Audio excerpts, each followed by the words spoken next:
he tackles me to the ground, flips me over, like one hand on the neck, the other with his fist up. His knee is like on my chest. I'm crying like a little bit. I'm like, no, I'm sorry. What was your boy doing at this time? They were gone. Okay, so how much money did you get from the settlement from the cop? It's a cruiser. I love it, dude. Cruiser, man, not a longboard. There's a difference, dude. Okay? This is a cruiser. That's how we know you're like a real boarder, dude. Yeah. The longboard's a little bit too much, I will say. You're going downhill on the longboard, like doing 50. Yeah, like then there's a reason to have a longboard. Mickey Barrow, what up? What's up, dude? I'm loving your attire, man. I usually see you in like maybe like more formal attire, right? You know what? It's funny because a lot of the like I have some comic friends on shows that I do. Yeah. And one of them saw me skating like past you. No way. They're like, no way. That's Mickey. They're like, that doesn't make sense. That's not what he wears. So Mickey came in here with a skateboard, like a legit skateboard, the kind of skateboard that you do kickflips on the way over here. Maybe ollie over the curb. We scratch. I have a skate page called Never Ollie though, because I'm old and I can't. Okay. Now, so I got a different style, but I used to be pretty good. I used to get free all stuff. Did you like skateboard to school every day? You and I briefly talked about but me and my friends were so obsessed with skateboarding that we would wake up at 6:30 in the morning and go skate before school. Wow. Which is insane. I'm an all-night person. To do that now, the insaneness of that it's stupid. Where'd you grow up? I'm Long Island. Okay, so there was like a skate park near your town? No, well, we got a skate park built because the cops would harass us. Oh, damn. Our whole life. I got beat up by a cop. Would you just go to schools and like jump the staircase? Well, we were behind an office building and there was like a picnic table. So we were skating off the picnic table and the cops came and we were used to like having the cops around, right? Because everyone would call the cops. We were loud, skateboarders, whatever. And there was a janitor who said, oh no, you could skateboard here. It's fine. And we're like, we knew we shouldn't. But like the complete opposite too. Like when I watch skate videos, there's always some guy running after you guys. Like, you can't skate here. Exactly. But I don't know. The janitor was being cool, but the people in the office called the cops. So the cops pull up. It's me and two buddies, and he's like, you guys can't skate here. And we're like, no, but the janitor said we can skate here. How old are you? I was 13 or I was in 8th grade. Right after your bar mitzvah or what? Yeah. Nah, I didn't do the bar mitzvah. I did a year of Catholic school, a year Jewish. Okay. Jewish. Needed all the gods to, get familiar. But so we're there. The cops are like, you guys got to go. We're like, someone said we could skate here. He pulls us up into the office building. They're like, no, you guys can't skate here. What are you talking about? We come back down and we're about to leave and we start skating away. And like a smart ass, I'm like, we all share the air, man, to the cop. And he just starts chasing after me. That's a hilarious thing to say. Also. Yeah, it's also like, we all share. And he chased after you after that? And he was pretty fat. So I'm like, I was young. I don't know why. And you had a skateboard. And I had a skateboard, but he tackles me to the ground, flips me over, like one hand on the neck, the other with his fist up. His knee is like on my chest. I'm crying like a little bitch. I'm like, no, I'm sorry. What was your boy doing at this time? They were gone. Right. They ran away. They got away. They were gone. They were in the field like I don't know, 300 yards away. And I'm like crying like such a baby. I'm like, no, please don't do it. Okay, so how much money did you get from the settlement from the cop? None, dude. None. Which is... Did you try? Did your parents try and do anything like press charges? Like a nice white boy, I told my dad. Yeah. And he's like, you probably deserved it. No, he made some calls, but nothing ever came of it? No, but that was like the impetus for us going to build a skate park. That took 3 years, and then we got it when we were in 11th grade. Okay, so that works. Yeah, good trade-off. Do you ever watch that show, Life of Ryan, the Ryan Sheckler documentary? It wasn't really a documentary, it was like reality show. Bro, I loved that show. Dude. For those of you who don't know what we're talking about, Ryan Sheckler, still a legend, but I'd say when he was 13 years old, he was more so of a legend. He got so much hate in the skate community for that. Skateboarders, they thought he was the biggest loser. Like, wow, what a loser. He's crying on TV. And if you watch like interviews of him now, there's a big podcast called The Nines Club, which is it's probably the biggest skate podcast. He went in and he was like, man, I was a kid. I didn't really know. And I look back on it and it was so manipulative what the people from MTV were doing, trying to, basically stir shit in my family. And I remember that even the personal stuff, his relationship with girls, and then his family, because his parents got divorced, I guess, not because of that show, or maybe but it was all kind of in line, and they would kind of prop him to like, start drama and get him all emotional, because it's a reality drama, right? Yeah, he was like one of the first kids that I guess was really affected by reality TV, like solely, in a negative way. And everyone knew him, like in our generation, at least. I mean, that was a huge show. Yeah. He was super well known, but he talks about it now that it took 10 years to like repair, even though he was one of the best skaters at the time. It took 10 years for him to repair that kind of riff in the skate community because of that show. And I guess people just thinking he was being whatever. So do you think Rob Dyrdek now is like one of the more influential skateboarding people, more so than Tony Hawk? Rob, he just runs MTV. Listen, there was a big thing that just came out on his show and the work environment, but I think anyone who, he was trying to union bust, basically. They were trying to form a union, the people on his show, especially during the strikes, whatever. But I got respect for Rob. I got respect for Tony Hawk, because these are two guys that showed the world that skateboarders are not just, just kind of skate rat, fuck the culture, we're going to do our own thing, rebellious. Like, they're like, we might be all that, but we could also get rich. And I think that kind of changed the mindset of a lot of skateboarders. A lot of people are like, oh, sell out or whatever. But, these are guys that showed that skateboarding's big. It showed that you can become successful in this industry beyond just your skating.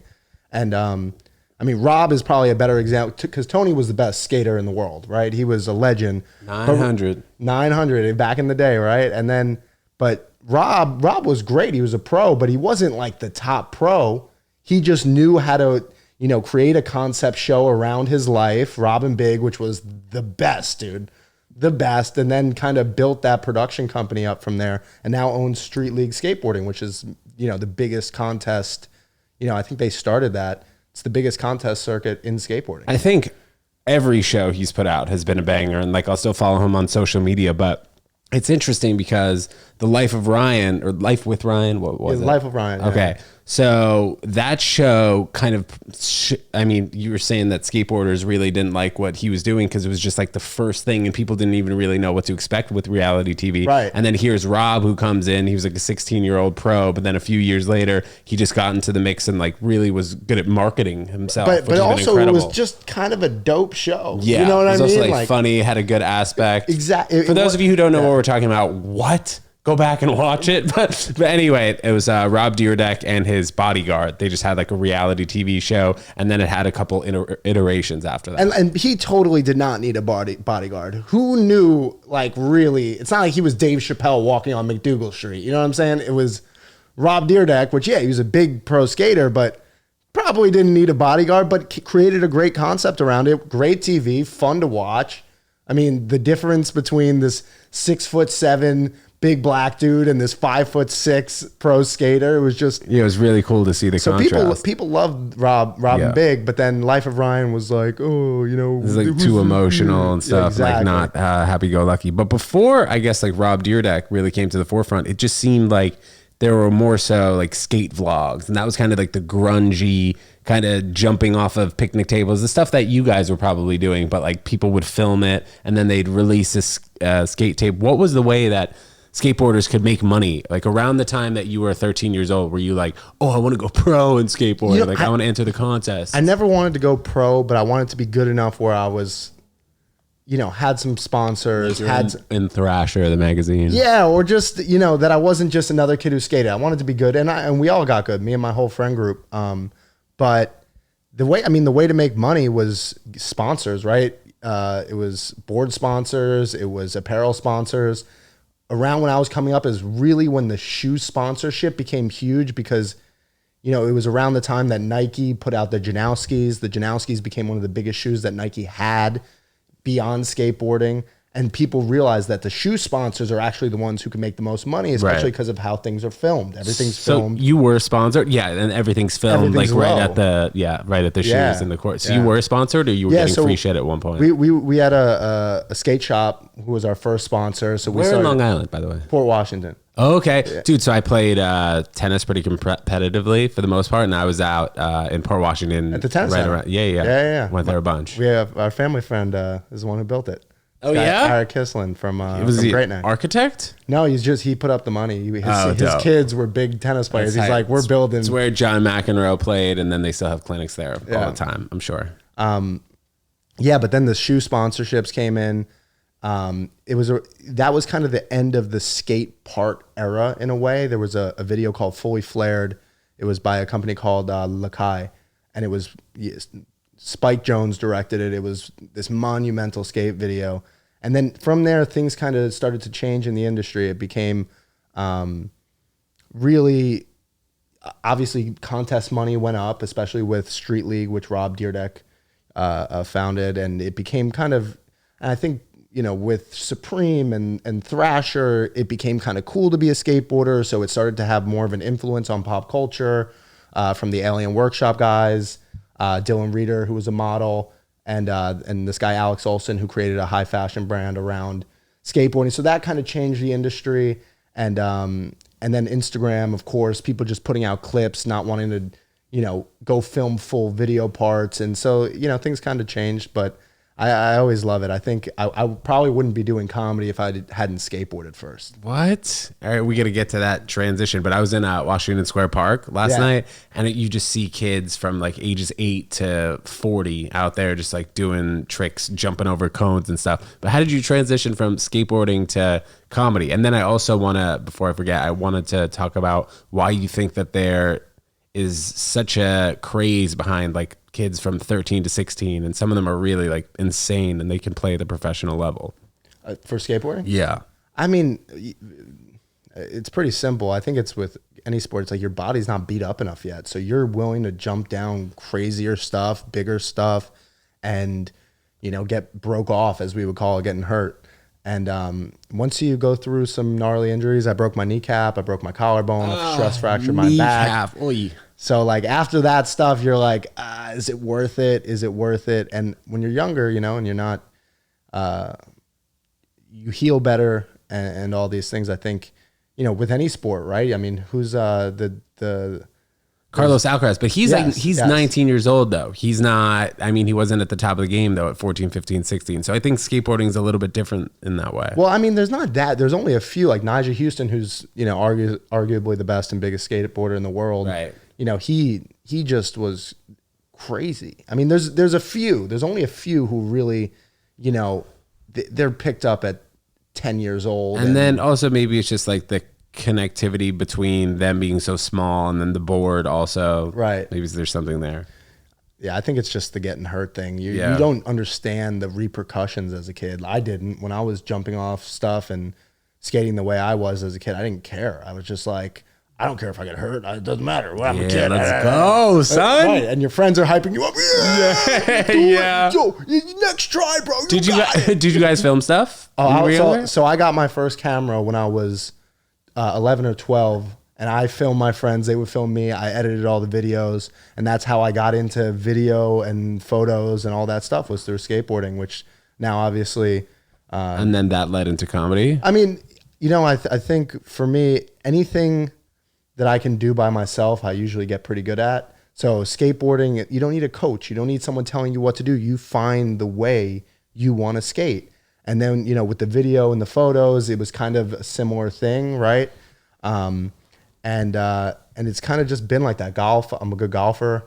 So I've been trying to get into it, man. Yeah, golf is I played 18 holes for the first time in my life the other day. And I had like a few pars, a few bogeys, then the rest like doubles and triples. But we'll see, man. I look forward to going back out there. But the only thing is with golf is compared to skateboarding, it's like skateboarding, you land one trick and then you're good for the day. Golf, 18 holes, you're out there for 4 hours. It's the same creativity, right? Like if I'm playing a par 4 or a par 3, like I can hit. You have your own style. You can figure out how you want to get to the hole. It's all you. You get to make the decision of, do I want to take driver? Do I want to hit 3-iron off the tee? Do I want to play this low and kind of let it roll up? Do I want to hit a flop shot? Right, a little stinger. Do I want to fade it into the hole? Do you watch golf on YouTube at all? I watched some highlights. I watched some of these golf YouTubers, like Good Golf. I don't know, maybe you've heard of it. They have like a few million subscribers, but like just kids who played in college, and there's like 6 of them, and they have like good banter on the course. And that's like, for YouTube, probably one of the better things to get into, because you just have 3-hour videos on there. People are locked in, you know?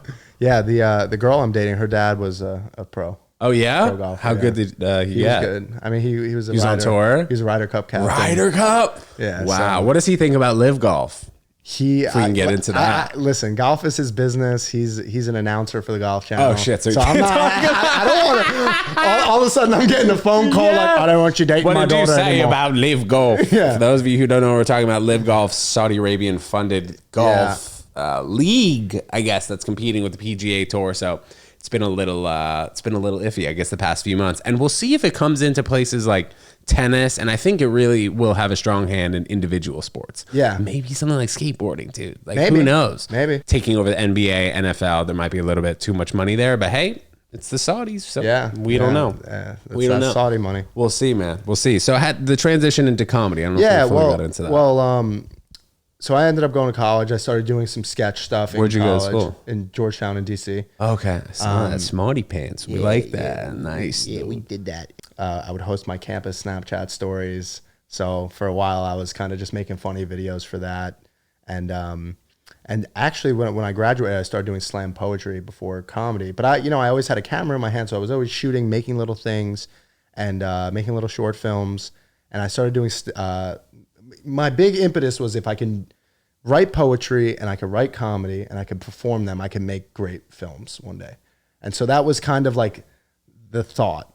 I started doing slam poetry, and I was like, this is, again, another individual thing. Slam poetry, what does that really entail? I mean, it's kind of people reference 21 Jump Street, if you've ever seen that kind of scene, but it's kind of a combination of poetry, spoken word, rap, in one form. So people will go up at an open mic, different than a comedy open mic, because it'll be actually filled out. There's also competitions, but and you just, whatever you're working on, you would display. So I was doing that, but the community of slam poetry, I didn't like. I thought it was a place where people said you had free speech, but it was a lot of trauma dumping. It wasn't honest. So if people, dumped trauma about their life and it was not a good poem, people were still like, you're so great. You're so great. Oh, and I'm like, this is bullshit. Like, seems like spoken word, right? It is spoken word. Yeah. I mean, it's the same thing basically. And which is a weird concept if you actually title something that. It's like people can just go up there and just do whatever they want. They could just speak. Pretty much.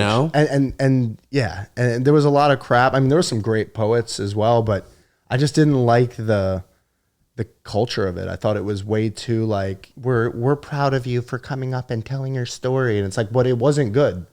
It wasn't good. I'm proud of you for coming up here and speaking. Right. And I was like, nah, man. And I think it's also a thing where it's like, oh, this is, you can say whatever you want, but really it's a very, I didn't feel like that at all. I felt like it was very constrictive of the speech, that you can actually, if you got up there, not that I'm going to get up and start, spewing conservative rhetoric, but it's very, very liberal. So if you're not in that kind of realm, I don't think they are very tolerant compared to comedy, at least. And so that kind of pushed me away from that. That's when I started doing stand-up and really focusing on the stand-up world.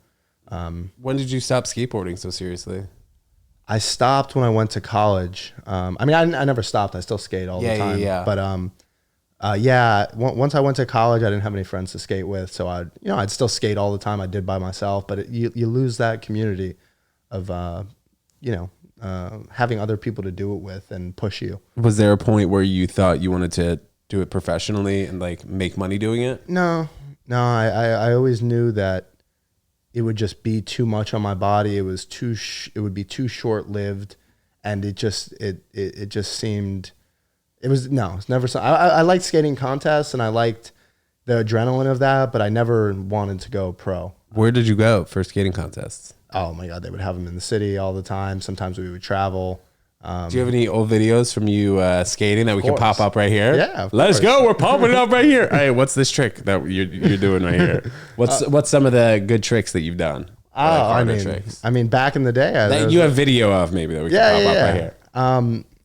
So the ender, so in skate culture, like the last trick is kind of your favorite trick. So the ender for my skate park, or my skate park, the full video we made sort of at the end of high school, was a kickflip fast plant over this spot called Blubba. It's right across from the courthouses in New York, and it was sort of just a famous spot, and had my own trick to do over it. And yeah, man, that was one of my favorite tricks. A fast plant? Yeah, kickflip fast plant. Dude, I don't know if I've ever heard of the fast plant. You kickflip. Yeah. You catch it with one hand. You plant your foot. Yeah. And there you go. You can see it right here. Right, but isn't a kickflip more impressive though? No, I don't think so. It's not. I think this is more creative and original. And I was the first one to do it. Come on. What do you mean you were the first one to do it? So in skate culture, the NBD, never been done. That's especially if there's a famous spot that a lot of people have skated. It's in a lot of skate parks. You want to go do your own thing that no one else has done. And so I don't know if anyone's done it after, but I was the first one. Love it. To do that. And you guys just saw it right there. So what was it like growing up Italian in Long Island? You know, it's good childhood. It's weird. You know, there's because my dad's whole side of the family is very Italian, right? My dad grew up in Staten Island. Both my grandparents were Italian immigrants, and my family still lives in Staten Island. So it's very Italian, right? But me and my family, like we're Italian. I feel Italian, but I'm also feel just white. You know what I mean? I feel kind of detached from it. Not that I don't know about Italian culture. I love cooking Italian. I love going to my aunt's house and really feeling that Italian American experience. Yeah, make sure you clear that up. I'm not talking like this. So, you know, it was my mom's Jewish, my dad's Italian, and in our house, I don't know. I think we were just kind of white. You went to Port Washington High School. Yeah. What was that like? You know, I think it was more closed-minded than I realized at the time. Right? I think. You didn't know any better because, you know, that's where you grew up and that was the reference circle that you had. But once I moved to DC, met people from all around the world, traveled, I was like, wow. I mean, do you feel like Port Washington area was more conservative and then you went to Georgetown was way more liberal? It's not that it was more conservative. Like what's something that they would be closed-minded about? It's just, and maybe it was just the times thing, but like, you know, the LGBTQ community, like you had no reference to that. You know, where I went to high school. Yeah, maybe there was one or two gay people, but it was not, you know, something that you learned about, something you learned how to talk about and learned how to understand. You know, and I've talked about this on other podcasts, you know, because I've dated trans people. And, you know, the process of even being able to understand what that meant about myself sexually, you know, for years was so confusing, right? Because of where I grew up and because of, you know, we didn't learn anything about that, right? And it was, you know, I went to high school 2009 to 2013. I mean, this wasn't, maybe it just was a different time and it wasn't part of the conversation. But yeah, man, you just weren't exposed. You were exposed to a lot of the same thing.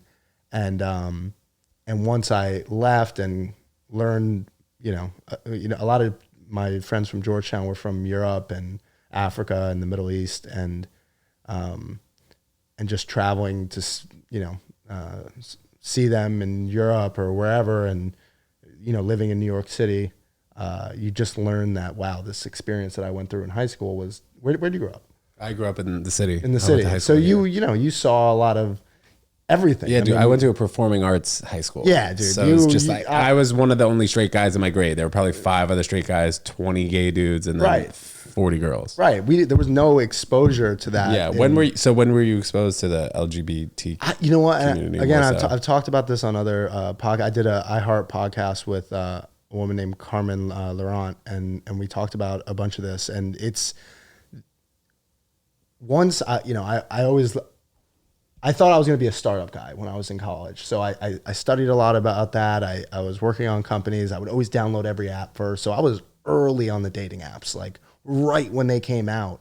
And as I was swiping through, I think at some point I matched with a trans person, and I'm like, wait, what? Like I didn't even know. I didn't know anything about trans people. I didn't know anything about trans culture. I knew nothing, right? And I'm like, this person's attractive to me, but does that make me gay? Like what? And then as I had met a couple of trans people through meeting them on apps, it started to open my mind and like help me learn about myself, if that makes sense. When you thought about that, when you were thinking to yourself, like, am I gay? What was your next thought? No, I'm not. I don't like men, dude. I'm not attracted to men, but especially Long Island people and, or suburban people who I think, it's a very hot topic but a lot of people are like, no, they're men. And it's like, yeah, I don't know. I don't think so, because I'm not attracted to men. And, I don't know. From spending time around men, spending time around gay people, and spending time around trans people, it's very different.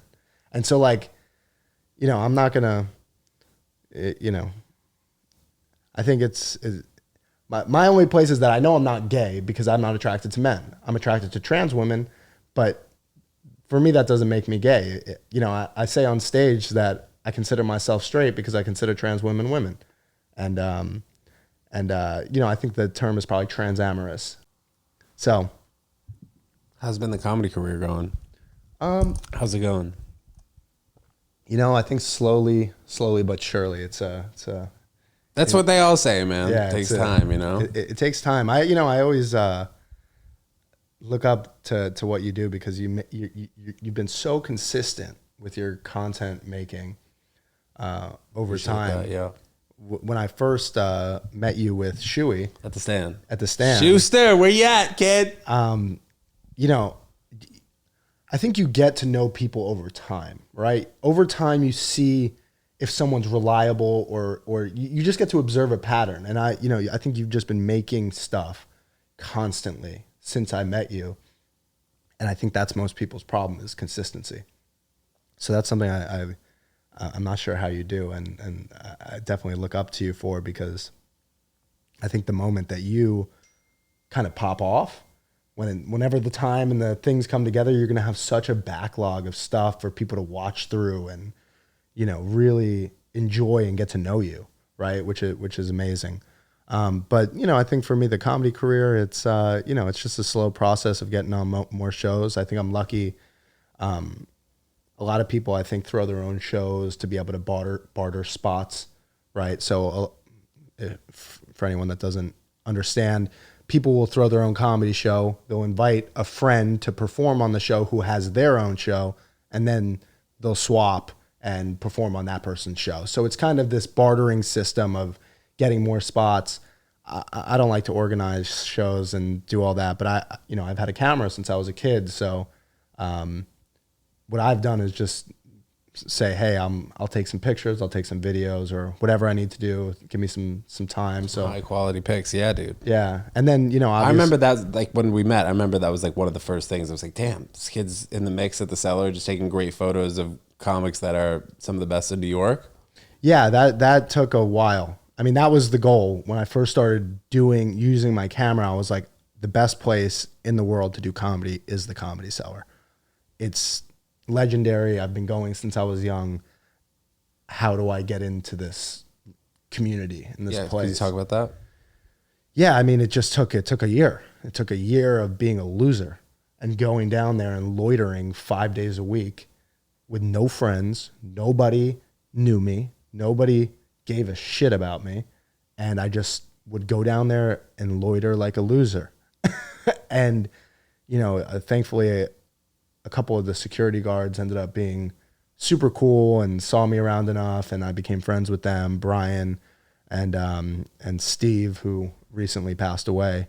And then I started becoming friends with the bar staff. Here and there, I would shoot a photo of a comedian outside without kind of being rude. I wanted people to see my face at the Comedy Cellar so much that they just thought I was part of that crew before I asked anyone to do any work for them. So that was about a year. And then the first show I shot was Keith Robinson in when he does an hour show at the small room at the Fat Black Pussycat, which is part of the Comedy Cellar.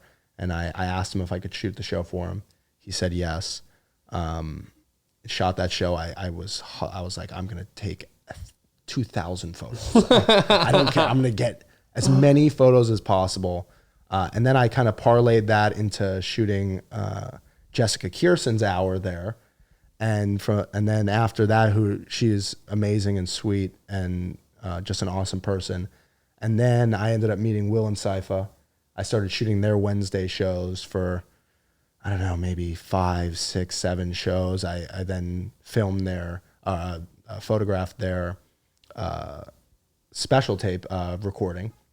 And then I met Artie Fuqua through them, and Artie just really, I can't say enough good things about Artie. Artie put me on. He took me in, took care of me, would have me around all the time, made sure he would not just introduce me as a photographer, but also a comedian, and really put me on at the Comedy Cellar. And that, from there, I got to know everyone, got to know all the staff, and it became a place where I really feel like I'm family. I can walk from, West 3rd and 6th, where the Village Underground and Fat Black Pussycat are, over to McDougal, and I'll run into 10 people, comics, security people, servers, and it'll feel like, wow, I have a place in this, beautiful place. Nice, dude. Do you ever take pictures otherwise?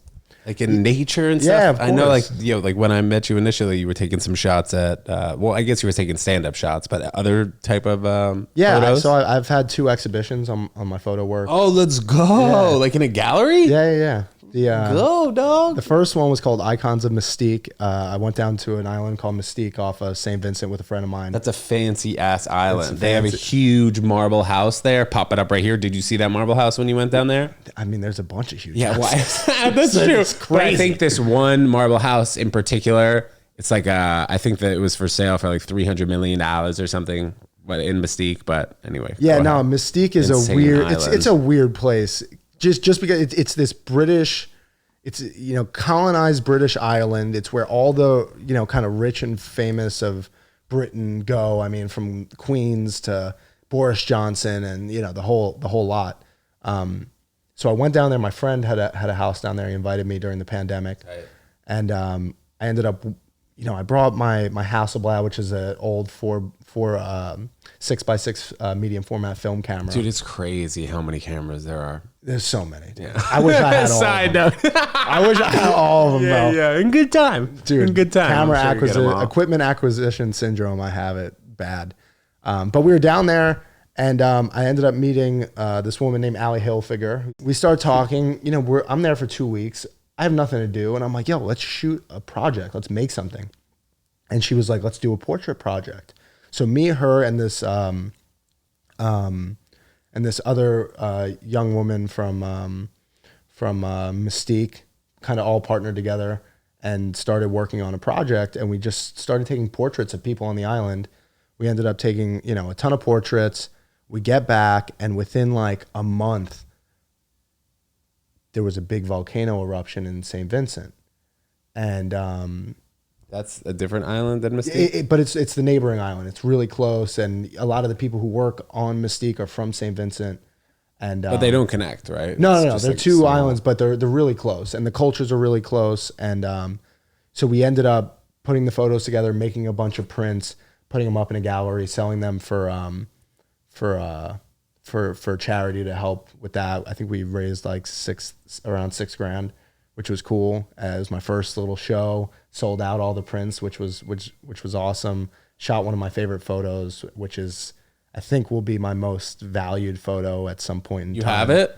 I have. You have a picture of it? I do. Pop it up right here, kid. Pop it up on the screen. We got a few things to pop up. And so yeah, that was that. And side note, we ended up, I think the coolest part of the trip. Do you know who Bryan Adams is? The country music singer? The singer. Okay. No, Summer not really. 69.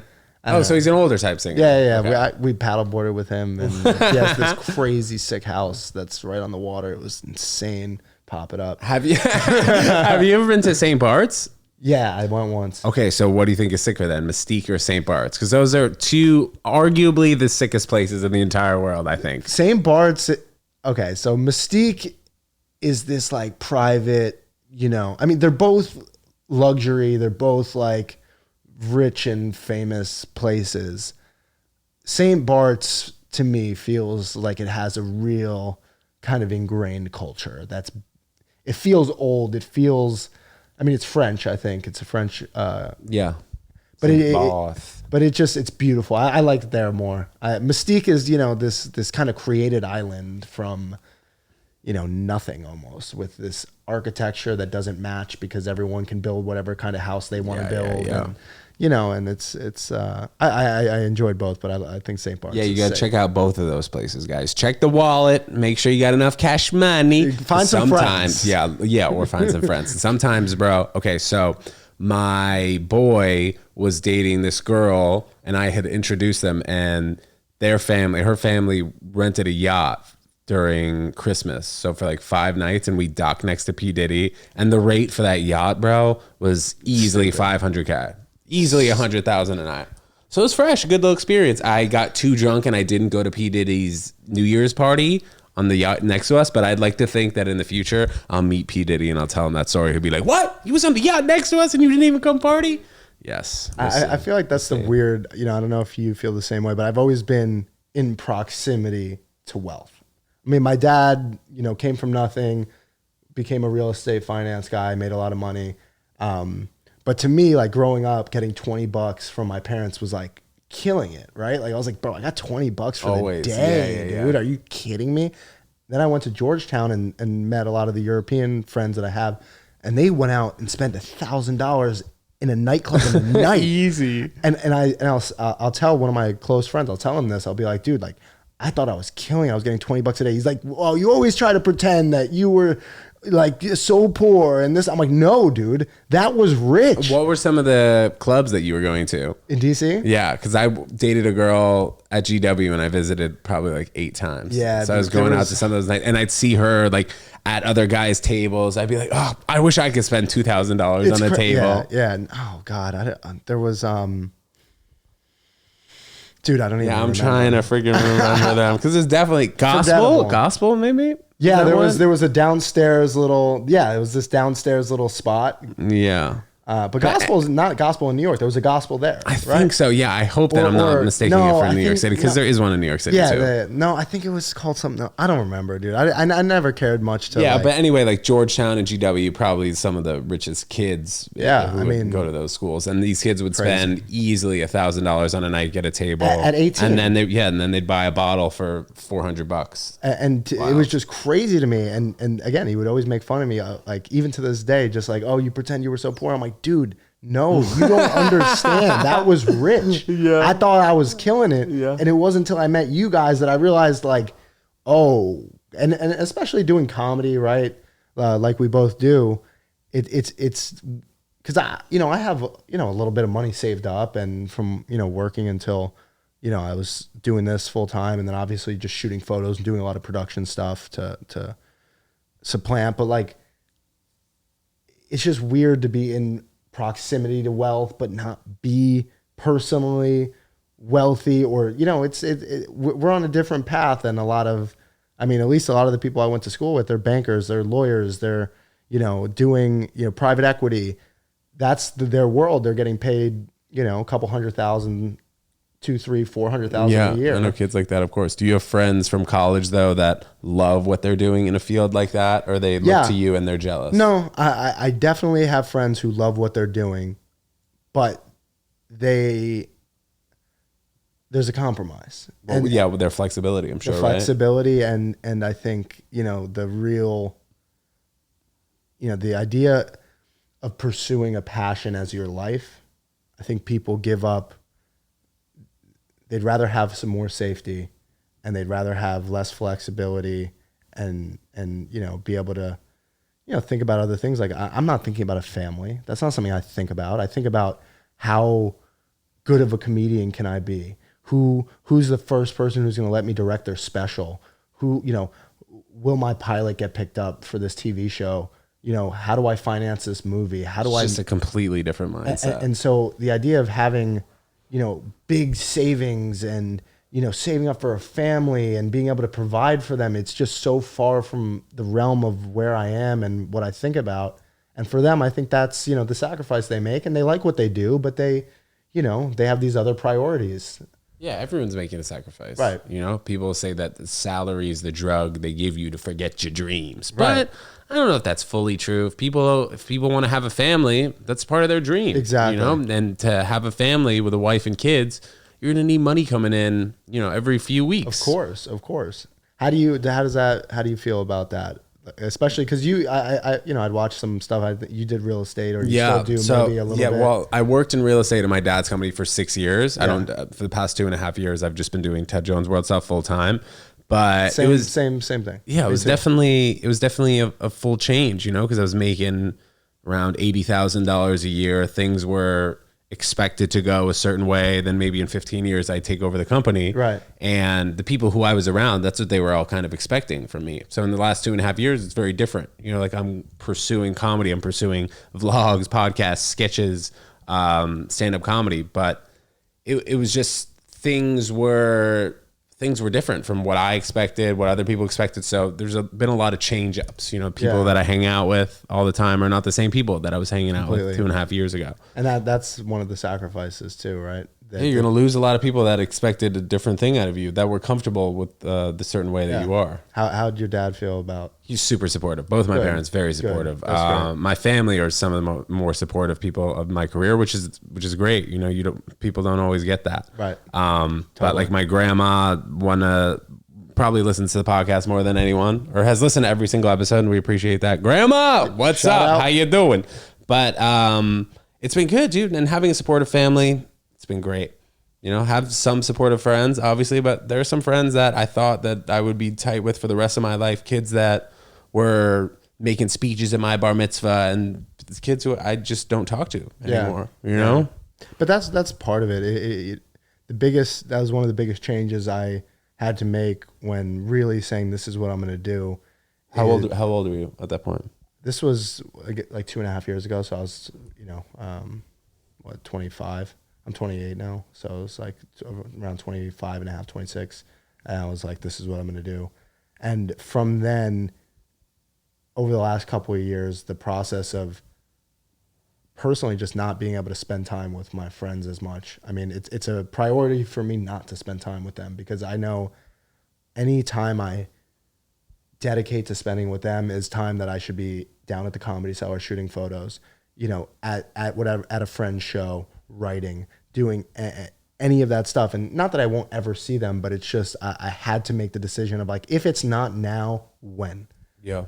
Because no one's standing there to be like, here it is. No, you see some of these people in the comedy world, they hustle, man. They're at every show. They go to every show. They meet everybody. And the people that I've seen hustle around the most are the ones who start getting a lot of spots and getting a lot of stage time, because they're at every show. They meet everyone. Their face is always present. And, you know, that's kind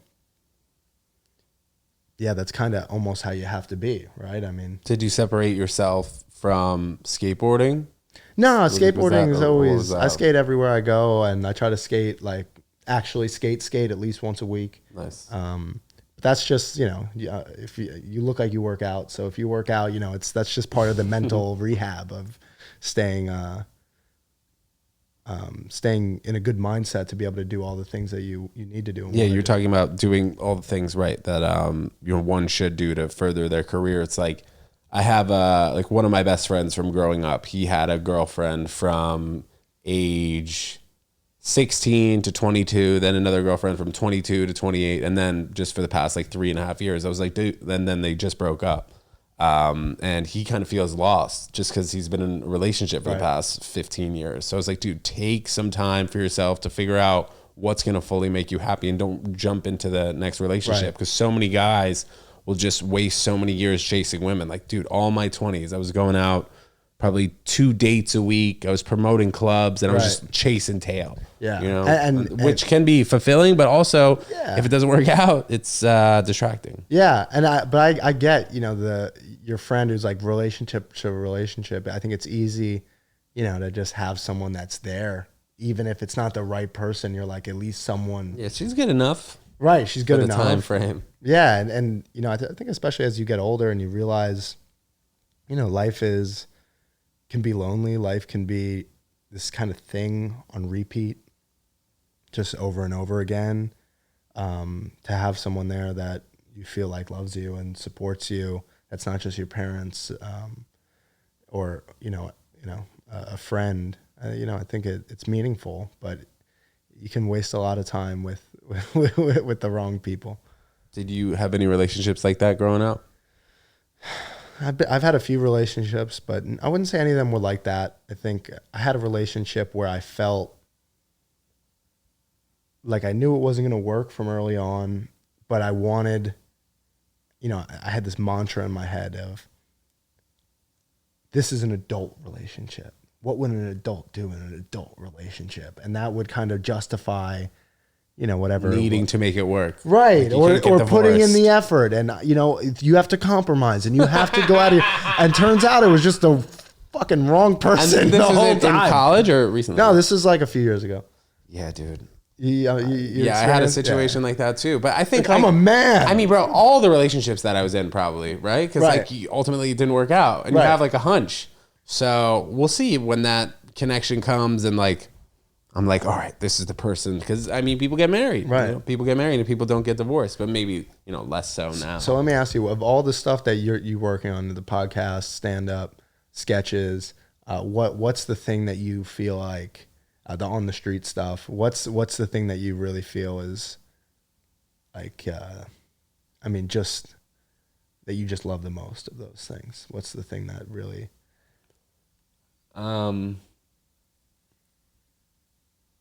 Dude, I don't know if I could put like one really above the other, but I do like the process of shooting a vlog and then putting all the clips together, making the story.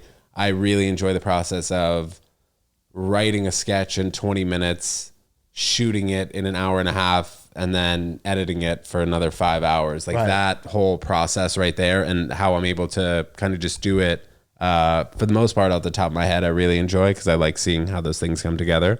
But I think, dude, I don't know. It's a good question. Just the combination. Yeah, I like doing all of it. Combination. Yeah, and it's all, you know, all related, and I like. I'm sure people will be like, "Oh, you're doing too much. You need to focus." And it's like, I'm good, dude. I got it. Yeah, I got this. Yeah, that's how I feel. Right, that's how I feel. Yeah, and it's good, man, because I think a lot of people have overcomplicate things in their brain, and it makes them not do the things that they should or want to do. They think it has to either be too perfect, or too planned, or too whatever it is. And, you know, that's what I said. Like, part of the thing I respect about you is you just go out and make the stuff and you put it out there, and you're not afraid. It doesn't seem like you're afraid to put out who you are, what vision you have of whatever sketch or idea that you're working on. And I think it's a paralyzing thing in the comedy industry. Yeah. You know, one of the guys I got to open for and tour with a little bit, I was talking to him about clips, and he got big off of his clips, and, you know, was touring the country, and he said to me, you know, until you're 10 years into stand-up, I wouldn't put up any clips. I wouldn't put up any clips of yourself. You just need to grind it out for 10 years, and then you can worry about, will I grow and tour and this and that. And I was like, I feel you. I understand where you're coming from, but I also just don't agree. And also that person, I don't know who it is, but I would assume that person is probably has like good amount of years on you. You know, that person's probably 20, 25 years older. Nah, he's in his mid 30s. Okay. But it's a different time, man. The last 5 to 7 years, it's a different time. I don't know if you watch Kill Tony. Yeah, a little bit. But Cam Patterson, right? Like, he's 2.5 years into stand-up. He goes on. He's my dog, by the way. Love him. He murders on Kill Tony, and he's touring the country right now, just, you know, eating it up. And And it started from a few clips. And I can't, there's no way I can look at that guy and be like, oh, he's only 2.5 years into comedy, blah, blah, blah, this, that, and the other thing. I'm like, that guy has a voice. He knows what his voice is in comedy. Why shouldn't I feel sometimes like the world of comedy doesn't think you deserve to make money off your comedy until you have a certain amount of experience. And that's bullshit. I think anybody who puts effort into growing in any industry deserves to be paid for their work. Even if it's not great, you deserve to be paid for your work. I mean, I know it's harder in New York. There's a lot of competition. There's a lot of shows you do for free. But as a concept, I think everyone should be paid for their time. I think one of the first instances of this where other comics are like, what? This guy's not even that good. He hasn't been doing it that long. How does he have this much pull? Was Dane Cook. Like when he was selling out MSG, there was a lot of backlash from comics being like, this guy's not even funny. He's not doing the clubs, and now he could just go sell out MSG, but it's because he had a voice. He had a voice, and people liked him. Like one of the things that you lose when you do a lot of open mics and you're working on your craft is that the comics are not your audience. We're oversaturated with comedy. I still laugh. I love to laugh. I love to watch other comics, but we're jaded, right? We think things are hacky or this or that or whatever they might be, but it does not matter. It just matters if the people in whatever segment of your audience it is enjoys it. And that's it. That's it. This is an individual art form, okay? It doesn't matter if another comic thinks you're funny or not, if the industry thinks you suck or not. If the fans like you and feel like you resonate with them, that's all that matters. This is not a group art form. This is an individual art form. And if there's an audience for you that likes your shit, then fuck everybody else. Dude. Fuck yeah, dude. Well said. It's true, man. But there's, because there's, you've probably experienced it. In New York, there's some weird groups of comics, man. There's some weird groups of comics who are not supportive. They don't want to see you succeed. They don't think you're funny. They don't think you deserve anything that you have. And it's like, fuck you guys. What are you concerned with me for? There's enough room for everybody. There's more than enough room for everybody to find their own niche audience, be able to make money and a career out of this. I mean, I don't know if you've come across these people. No, I see them all the time. We definitely fucking have. You know what I mean? And I think people sometimes are just worried too much about what other people are freaking doing. And especially now, when everybody has their own social media page, everyone has the ability to get seen by a booker out in LA. Right. Like we're on our own journey, like skateboarding, man, freaking golfing out there, hitting the hole in one. Okay, you don't need anybody else to hit the hole in one. Anybody else? You just need to clean 9-iron, right? Well, it depends on the hole. Exactly, dude. Yeah. Depends on the hole. So, what do you see yourself doing in the future, comedy wise, maybe photo wise? I mean, skateboarding, bro. I don't know about this. I would love to commentate on like some skateboarding stuff. That'd be tight. Rob, reach out. Yeah. Rob DYRDEK. But no, I think my vision, I think the career path that I admire the most is Ricky Gervais. He gets to go make TV shows and movies, a kind of Ricky Gervais, Seth MacFarlane mix where they get to go make TV shows and movies and all that stuff, but then Ricky can go sell out a theater and do stand-up, So, I mean, the things that I see, I have a show in development with Amazon right now, so fingers crossed that they actually fund the show to life. So that's exciting. So hopefully getting that show or another show or a movie. Love it. Mickey, dude, thanks so much for coming on the pod. We got to get you on Ted Jones Comedy Show very soon. All right? Anytime you're willing to have me. Guys, thanks so much for listening and tuning in. I noticed that the goddamn camera just gave out, but no worries. You guys got all this episode. We'll see you guys next time. Peace.